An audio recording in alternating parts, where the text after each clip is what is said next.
आज स्वाधीनता दिवस के अवसर पर सबसे पहले एक जोरदार भारत माता का जयकारा लगाएंगे। सब लोग मुट्ठी बंद करेंगे, हाथ ऊपर करेंगे और पूरे दिल से बोलेंगे, भारत माता की, भारत माता की, इंकलाब, इंकलाब, वंदे वंदे।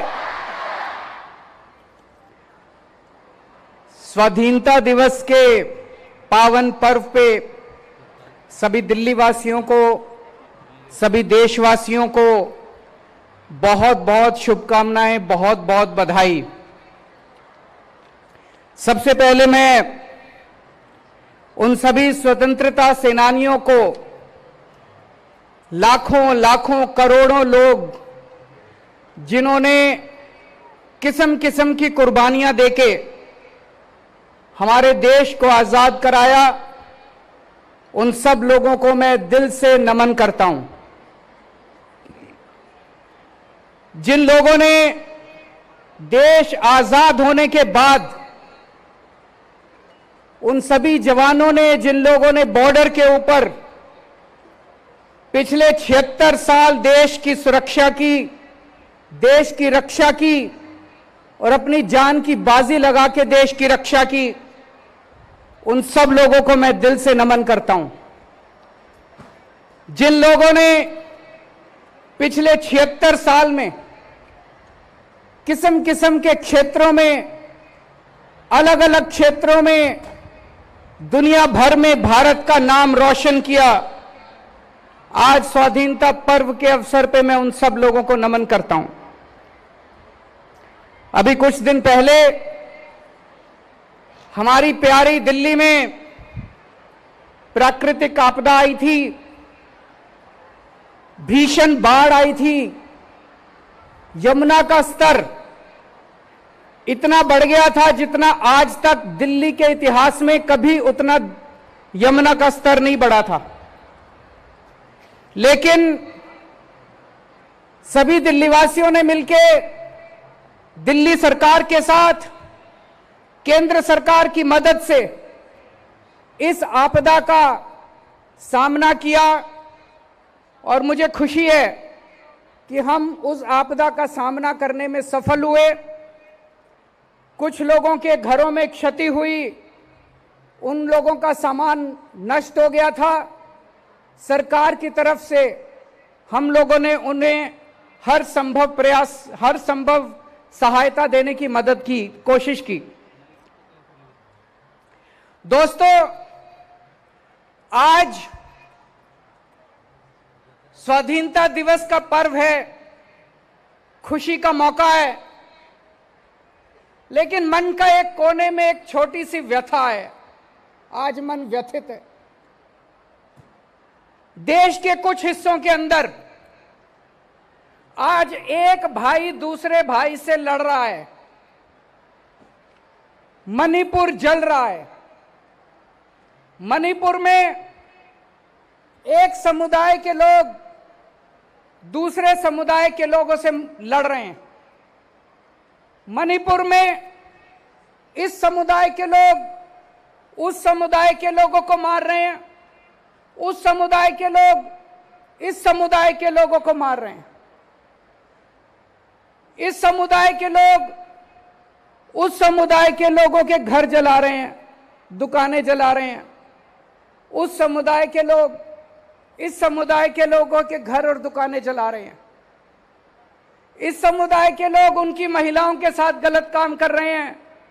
उस समुदाय के लोग इस समुदाय के लोगों के महिलाओं के साथ गलत काम कर रहे हैं। फायदा किसका हो रहा है? दोनों समुदाय के लोग व्यथित हैं। मणिपुर जल रहा है, भाई भाई से लड़ रहा है। अभी तक जो लोग एक साथ शांति के साथ रहा करते थे वो आपस में लड़ रहे हैं। इधर हम हरियाणा में देखते हैं, यहां भी दो समुदाय आपस के अंदर लड़ रहे हैं। ये समुदाय उस समुदाय से लड़ रहा है, वो इससे लड़ रहा है। फायदा किसका हो रहा है? इस लड़ाई में किसका फायदा हो रहा है?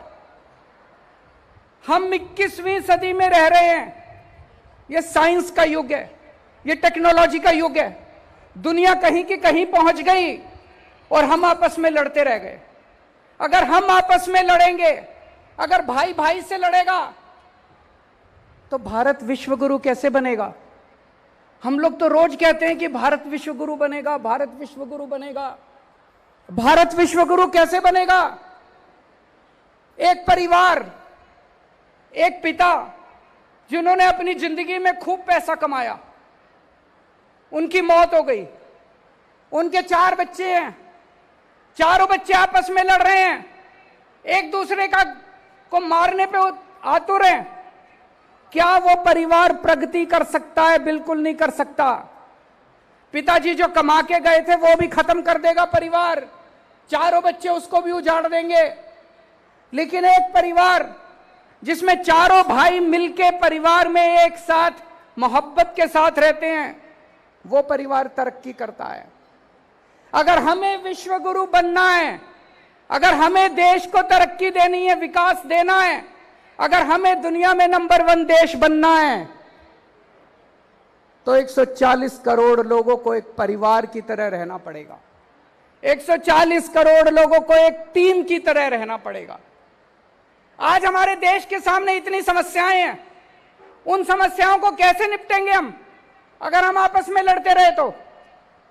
आज सुनने में आता है देश के कई हिस्सों में लंबे लंबे बिजली के पावर कट लगते हैं। कहीं 7 घंटे का पता चलता है, उस राज्य में 7-7 घंटे के पावर कट, इस राज्य में 8-8 घंटे के पावर कट, कई कई घंटे बिजली नहीं आती। मैं आपसे पूछना चाहता हूं, पूरी दुनिया में ऐसा कौन सा अमीर देश है, पूरी दुनिया में ऐसा कौन सा विकसित देश है जिसमें लोगों को 24 घंटे बिजली नहीं मिलती? जब तक हमारे देश के अंदर 7-7, 8-8 घंटे के पावर कट लगेंगे, हमारा देश कभी विश्व गुरु नहीं बन सकता। कहने को बड़े बड़े भाषण दिए जा सकते हैं, जब तक हमारे देश में 24 घंटे बिजली नहीं होगी, इंडस्ट्री कैसे तरक्की करेगी? किसान कैसे बुआई करेगा अगर हमारे देश के अंदर 24 घंटे बिजली नहीं होगी? तो अगर हमें दुनिया में विश्व गुरु बनना है तो अपने देश में 24 घंटे बिजली का इंतजाम करना पड़ेगा। हमारे देश में लंबे लंबे पावर कट क्यों लग रहे हैं? बिजली क्यों नहीं आती? क्या बिजली की कमी है? अब मैं आपको एक ऐसा आंकड़ा बताने वाला हूं जिसे सुन के आप चौंक जाएंगे। हमारे देश में 4.25 लाख मेगावाट बिजली बनाने की क्षमता है। कितनी क्षमता है? 4.25 लाख मेगावाट बिजली उत्पादन करने की क्षमता है। यानी कि हमारे देश में इतने पावर प्लांट हैं कि वो सारे अगर 100% क्षमता पे काम करें तो 4.25 लाख मेगावाट बिजली बना सकते हैं। और हमारे देश की बिजली की डिमांड कितनी है? पीक डिमांड, यानी कि सबसे ज्यादा डिमांड। जैसे दोपहर के टाइम में सारे लोग एसी चला लेते हैं तो सबसे ज्यादा बिजली, उसको पीक डिमांड कहते हैं। पीक डिमांड हमारे देश की केवल 2 लाख मेगावाट है। हमारी 4.25 लाख मेगावाट बिजली बनाने की क्षमता है, लेकिन केवल 2 लाख मेगावाट बिजली की डिमांड है। फिर भी बिजली नहीं आती, फिर भी पावर कट लगते हैं, फिर भी हमारे घर में बिजली नहीं पहुंचती। क्यों? क्या कारण है? मिसमैनेजमेंट, भ्रष्टाचार, लैक ऑफ विजन। पहले दिल्ली में भी ऐसा ही था। 2015 में जब हमारी सरकार बनी थी, मेरे को याद है 2014 की गर्मियां मेरे को आज तक याद है, जब रात को 7-7, 8-8 घंटे के पावर कट लगा करते थे। दिल्ली में हमने ठीक कर दिया। यहां भी मैनेजमेंट खराब था, दिल्ली का मैनेजमेंट हमने ठीक किया। आज पूरे देश में दिल्ली अकेला शहर है जहां 24 घंटे बिजली आती है। अब दिल्ली में पावर कट नहीं लगते, अब दिल्ली में बिजली नहीं जाती। लोगों ने जनरेटर खरीदने बंद कर दिए, इन्वर्टर खरीदने बंद कर दिए। अब दिल्ली में 24 घंटे बिजली आती है। पंजाब में भी पहले यही हाल था, लंबे लंबे पावर कट लगते थे, बिजली आती नहीं थी, 6-6 घंटे के, 7-7 घंटे के। अभी 1 साल हुआ पंजाब में सरकार बने हुए, पंजाब में 24 घंटे बिजली आनी चालू हो गई है। पंजाब में भी अब 24 घंटे बिजली आती है। देश में भी 24 घंटे बिजली आ सकती है। अगर हमारी 4.25 लाख मेगावाट बिजली बनाने की क्षमता है, तो हमारे देश के अंदर भी 24 घंटे बिजली आ सकती है। मैनेजमेंट ठीक करना है, भ्रष्टाचार खत्म करना है। 3 से 4 साल लगेंगे। 3 से 4 साल के अंदर पूरे देश के अंदर 24 घंटे बिजली आ सकती है, पावर कट खत्म हो सकते हैं। और जब देश में पावर कट खत्म होंगे, 24 घंटे बिजली आएगी, तभी तो हमारा देश विश्व गुरु बनेगा। लंबे लंबे पावर कट से विश्व गुरु कैसे बनेगा? एक और बात है, कोई पावर प्लांट अगर 50% कैपेसिटी पे चलता है, तो वो जो बिजली पैदा करता है वो बहुत महंगी होती है। और अगर 100% कैपेसिटी पे काम करता है, तो वो बहुत सस्ती बिजली पैदा करता है। अगर हम अपनी पूरी 100% क्षमता पे 4.25 लाख मेगावाट बिजली पैदा करनी चालू कर दें, देश में बिजली के रेट आधे हो जाएंगे। हम बिजली एक्सपोर्ट करना चालू कर देंगे, दूसरे देशों को भारत बिजली देना चालू करेगा और अपने देश के अंदर 24 घंटे बिजली आनी शुरू हो जाएगी। तभी मेरा भारत विश्व गुरु बनेगा। मैंने दिल्ली में मुफ्त बिजली देनी चालू की। 200 यूनिट तक लोगों के बिजली के बिल हमने माफ कर दिए। कुछ लोगों ने मेरा बहुत मजाक उड़ाया। पंजाब में जब सरकार बनी, पंजाब के अंदर भी हम लोगों ने लोगों को बिजली मुफ्त देनी चालू कर दी कि अगर आपका 200 यूनिट तक का बिजली का बिल आता है तो आपको बिजली का बिल नहीं भरना पड़ेगा। कुछ लोगों ने मेरा बहुत मजाक उड़ाया, कुछ लोगों ने मेरी बहुत निंदा की, कुछ लोगों ने कहा केजरीवाल फ्री की रेवड़ी देता है।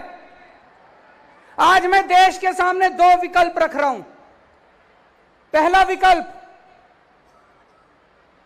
अगर हमें पूरे देश के 140 करोड़ लोगों के 200 यूनिट तक के बिजली के बिल माफ करने हैं,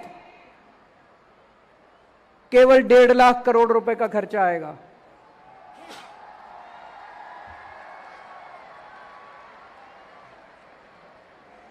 अगर हमें अपने देश के 140 करोड़ लोगों के 200 यूनिट तक के बिजली के बिल माफ करने हैं, तो केवल 1.5 लाख करोड़ रुपए का खर्चा आएगा। और अभी हम अखबारों में पढ़ते हैं कई बार कि 4 बड़े बड़े अरबपतियों के 1.5 लाख करोड़ रुपए के बैंकों के कर्जे माफ कर दिए। मैं आज देश के सामने 2 विकल्प रख रहा हूं कि क्या 140 करोड़ लोगों के 200 यूनिट बिजली के बिल माफ होने चाहिए, या 4 अरबपति लोगों के 1.5 लाख करोड़ रुपए के बैंकों के कर्जे माफ होने चाहिए।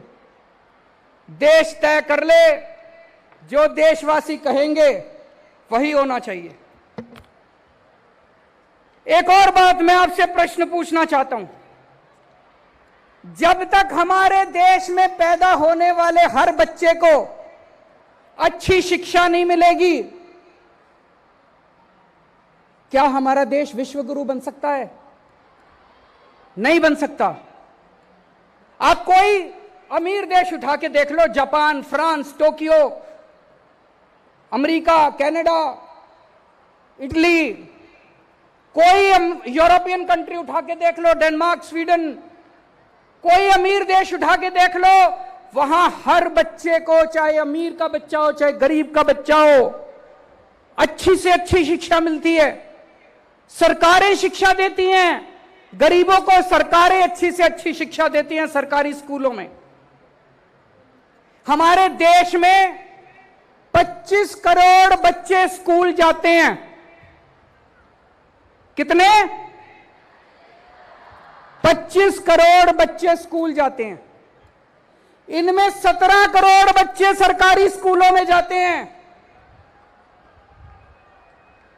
अगर दिल्ली की बात छोड़ दे, अधिकतर सरकारी स्कूल कबाड़ खाने बने हुए हैं देश के अंदर।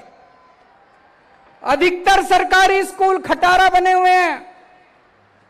टॉयलेट नहीं है, पीने का पानी नहीं है, बिल्डिंग टूटी पड़ी है, छत छू रही है, पंखे टूटे पड़े हैं, बैठने को डेस्क नहीं है, कोई पढ़ाई लिखाई नहीं है। बुरा हाल है सरकारी स्कूलों का देश भर के अंदर।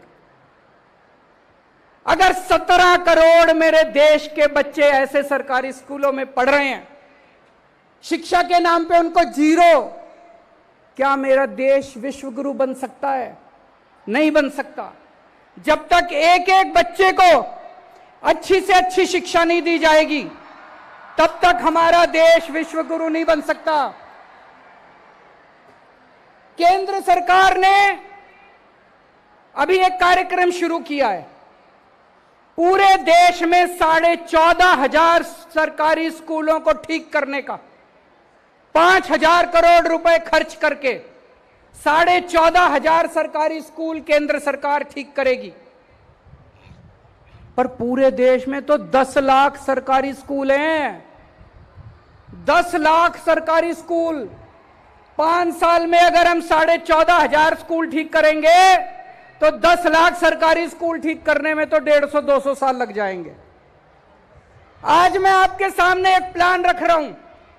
5 साल के अंदर देश के सारे 10 लाख सरकारी स्कूल शानदार बनाए जा सकते हैं, फर्स्ट क्लास बनाए जा सकते हैं, वर्ल्ड क्लास बनाए जा सकते हैं। देश के सारे 10 लाख सरकारी स्कूलों को प्राइवेट स्कूलों से अच्छा बना देंगे, वर्ल्ड क्लास बना देंगे।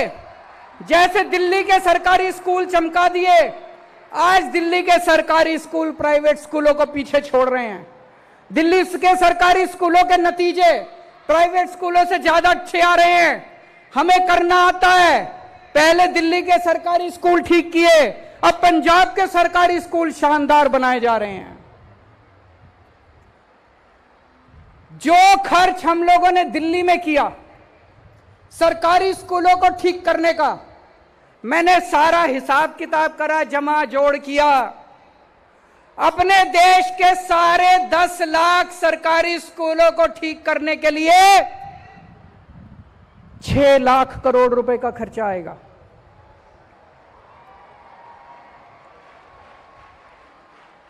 और अगर 5 साल में ठीक करेंगे तो 6 लाख को 5 से भाग करके देख लो, 1.25 लाख करोड़ रुपए हर साल खर्च करने पड़ेंगे। 1.25 लाख करोड़ रुपए भारत जैसे देश के लिए, अपने लिए कोई ज्यादा नहीं है। अगर मेरे देश के 25-17 करोड़ बच्चों को अच्छी शिक्षा मिलती हो, अगर मेरे देश के 17 करोड़ बच्चों को शानदार शिक्षा मिलती हो, प्राइवेट स्कूलों से भी अच्छी शिक्षा मिलती हो, तो हर साल 1.25 लाख करोड़ रुपए तो कुछ भी नहीं है। भारत जैसे लोग देश के लिए तो चिल्लर है 1.25 लाख करोड़ रुपए। क्या हमें अपने देश के बच्चों को अच्छी शिक्षा देने के लिए हर साल 1.25 लाख करोड़ रुपए खर्च करने चाहिए? आप लोग मेरे से पूछोगे, अरविंद जी स्कूल तो अच्छे हो जाएंगे, शानदार हो जाएंगे, स्कूल चलाने का खर्चा कहां से आएगा? उसका भी मैं आज हिसाब किताब लेके आया हूं। देश के 17 करोड़ बच्चों को अच्छी शिक्षा देने के लिए, अच्छे अच्छे टीचर देने के लिए, शानदार यूनिफॉर्म देने के लिए, अच्छी पढ़ाई कराने के लिए, टीचर्स को अच्छी ट्रेनिंग देने के लिए एक साल में 7.5 लाख करोड़ रुपए चाहिए। और अभी पूरे देश में केंद्र सरकार और सारी राज्य सरकारें मिला के शिक्षा के ऊपर 7.5 लाख करोड़ रुपए खर्च करती हैं। इसका मतलब कोई भी एक्स्ट्रा पैसा नहीं चाहिए। जो खर्चा होता है उसमें भ्रष्टाचार खत्म कर दो, सारे बच्चों को अच्छी शिक्षा मिल जाएगी।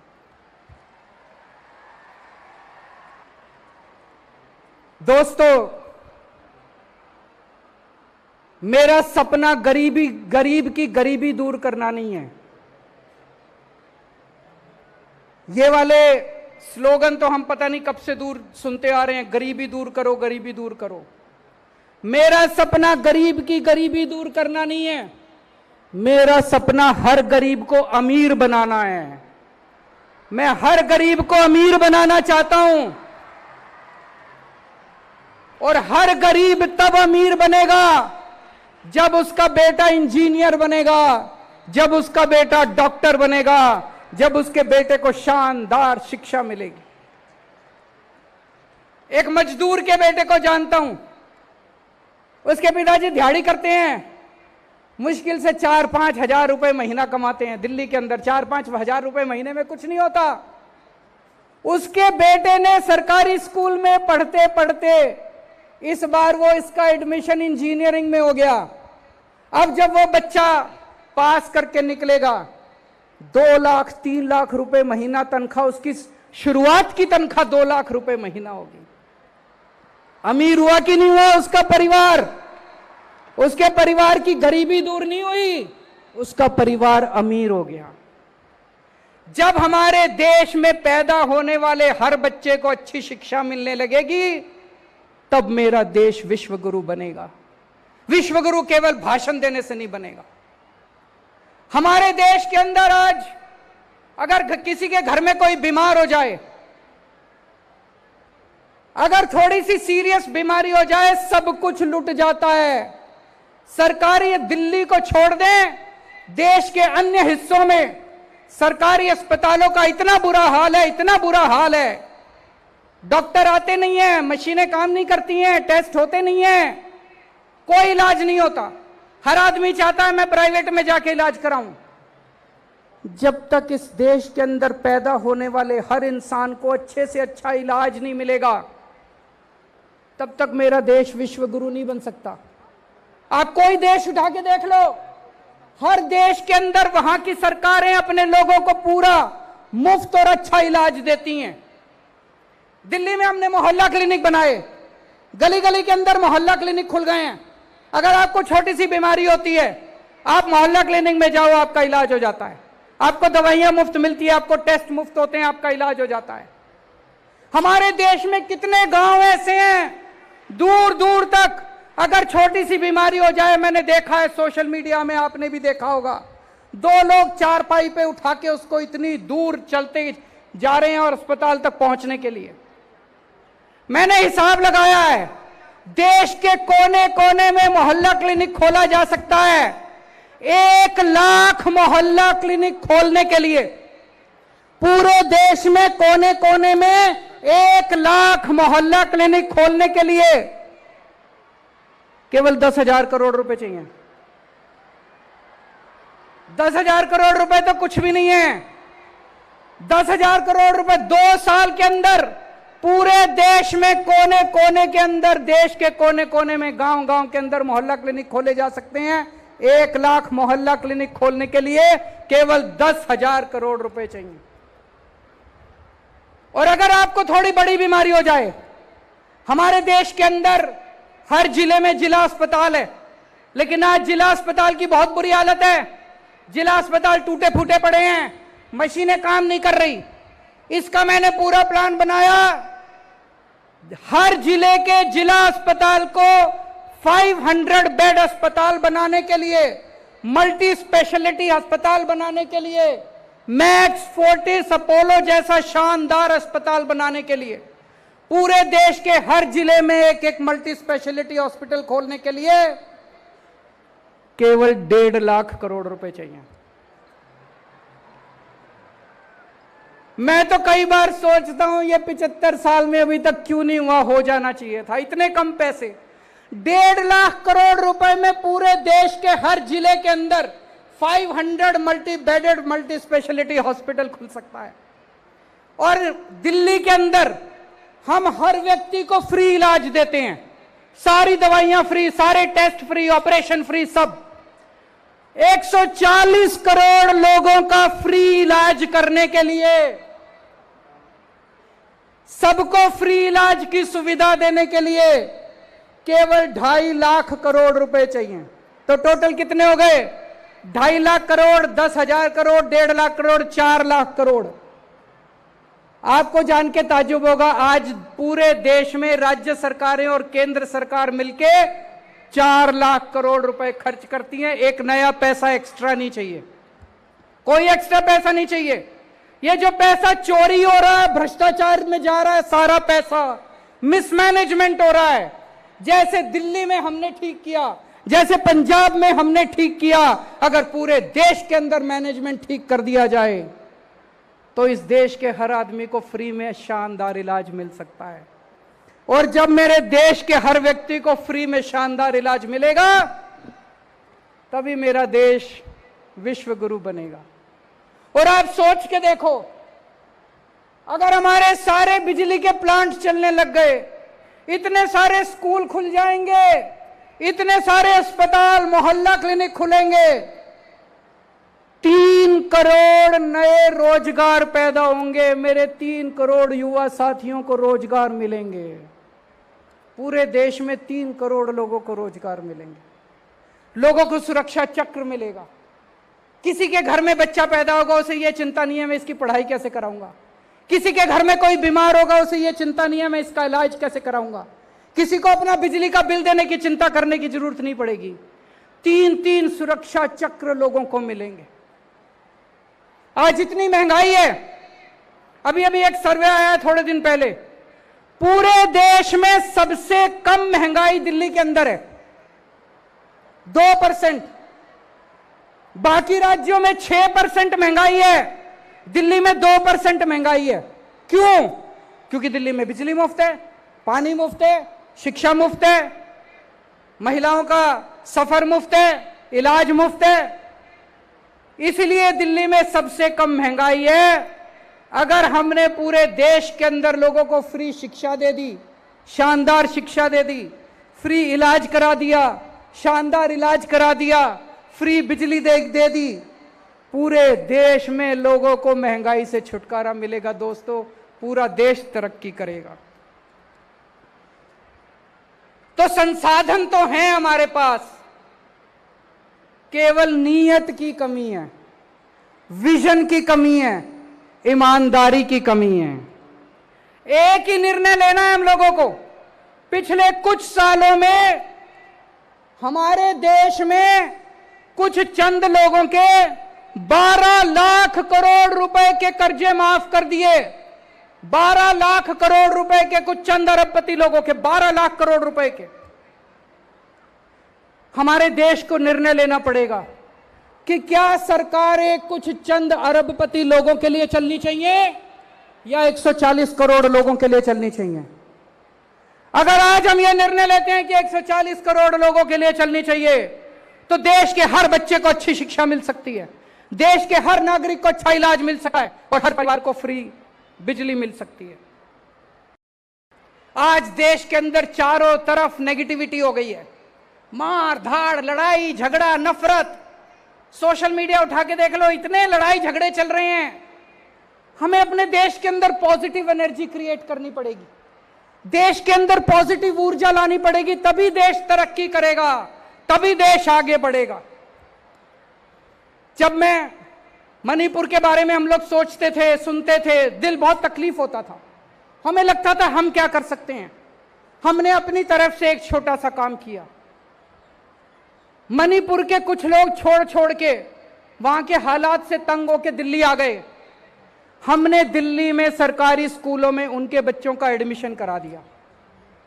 उनके पास सर्टिफिकेट नहीं थे, उनके घर जल गए थे, उनके पास किसी तरह का स्कूल लिविंग सर्टिफिकेट वगैरह कुछ नहीं था।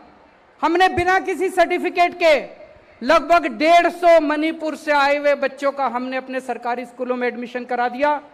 उन बच्चों की काउंसलिंग कराई जा रही है, उन लोगों को लैंग्वेज की प्रॉब्लम है उसको सिखाया जा रहा है, और अन्य बच्चों के साथ मिलकर उनको एक नॉर्मल जिंदगी जीने की कोशिश की जा रही है। मेरे पास कई व्यापारी आए।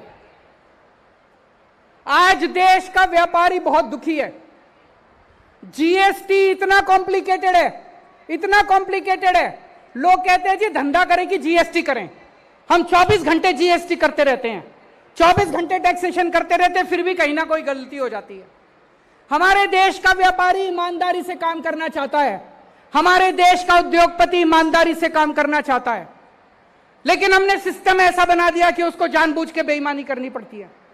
मुझे लगता है कि जीएसटी के अंदर मूल चूल परिवर्तन करने की जरूरत है। व्यापारी जीएसटी हैंडल नहीं कर पा रहा। चाणक्य ने एक बार कहा था कि जब कोई राजा टैक्स लेता है तो उसे ऐसे टैक्स लेना चाहिए जैसे मधुमक्खी बड़े प्यार से फूल से शहद निकालती है और फूल को पता भी नहीं चलता कि शहद निकाल लिया गया। उसी तरह से सरकार को व्यापारियों से ऐसे टैक्स लेना चाहिए कि व्यापारियों को पता भी ना चले कि उससे टैक्स ले लिया गया। लेकिन अगर टैक्स इतना कॉम्प्लिकेटेड कर दिया कि व्यापारी दुखी है, तो फिर व्यापारी व्यापार कैसे करेगा, और व्यापार नहीं करेगा तो देश तरक्की कैसे करेगा। अभी दिल्ली के लोगों का अधिकार छीनने के लिए पहले एक ऑर्डिनेंस लाया गया और उसके बाद एक कानून पास किया गया। दिल्ली के लोगों के लोकतांत्रिक अधिकार छीन लिए गए। दिल्ली की चुनी हुई सरकार के काम करने की क्षमता को छीन लिया गया।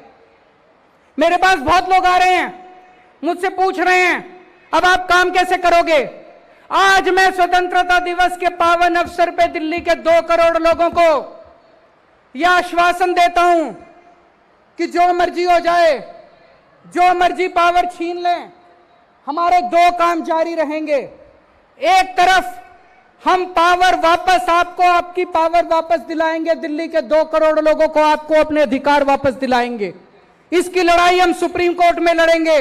लेकिन जितने काम चल रहे हैं, जब से मैं दिल्ली का मुख्यमंत्री बना हूं तब से ये लोग मेरे काम में अड़चन अड़ाने की कोशिश करते हैं, मेरे काम में अड़चन अड़ाने की कोशिश करते हैं, लेकिन मैंने काम रुकने नहीं दिए। आपके जितने दिल्ली में काम चल रहे हैं सारे काम चलते रहेंगे।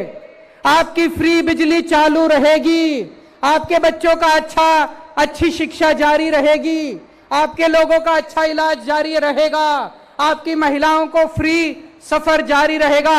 आप चिंता मत करना, अपना प्यार बनाए रखना। जितने काम है सारे काम जारी रहेंगे। हो सकता है थोड़ी स्पीड कम हो जाए, जब क्षमता वापस आएगी सारी तो हम खूब स्पीड से और काम करेंगे। लेकिन यह कभी मत सोचना कि दिल्ली के काम किसी भी हालत में मैं रुकने नहीं दूंगा। दिल्ली के काम नहीं रुकेंगे, बिल्कुल। पिछले दिनों दिल्ली नगर निगम ने पूरी दिल्ली के अंदर सफाई अभियान शुरू किया है। बहुत तेजी के साथ उन्होंने कई टीम बनाई हैं। पूरा दिल्ली नगर निगम, सभी सफाई कर्मचारी, सभी उनके अधिकारी, सब लोग लगे हुए हैं। मैं दिल्ली के लोगों को आज अपील करना चाहता हूं, आप सब लोग इस सफाई अभियान में जुड़िए और आइए मिलके हम अपनी दिल्ली को साफ सुथरा बनाते हैं। आने वाले दिनों में मैंने अपने सामने 3-4 मेन काम रखे हैं। एक, पानी पे काम करना है और मैं कर रहा हूं। दिल्ली के हर घर 24 घंटे पानी पहुंचना चाहिए और टूटी से साफ पानी आना चाहिए। यमुना की सफाई करनी है, उस पे हम लोग लगे हुए हैं। जो सड़कें टूटी हुई हैं सारी सड़कों की रिपेयर करानी है और दिल्ली की सड़कों को यूरोपियन स्टैंडर्ड का बनाना है, साफ सुथरा बनाना है। इन सभी कामों पे हम लोग लगे हुए हैं। फिर से अंत में केवल एक ही चीज कहूंगा, हम सब लोग अपने भारत को बहुत प्यार करते हैं, हम सब लोग भारत माता को बहुत प्यार करते हैं। लेकिन अगर हम आपस में लड़ेंगे तो भारत कहीं आगे नहीं पहुंच पाएगा। हमें लड़ना नहीं है, देश के 140 करोड़ लोगों को मिलके एक टीम की तरह, एक परिवार की तरह काम करना है। और जिस दिन हमने मिलकर काम करना शुरू कर दिया, दुनिया की कोई ताकत भारत को दुनिया का नंबर 1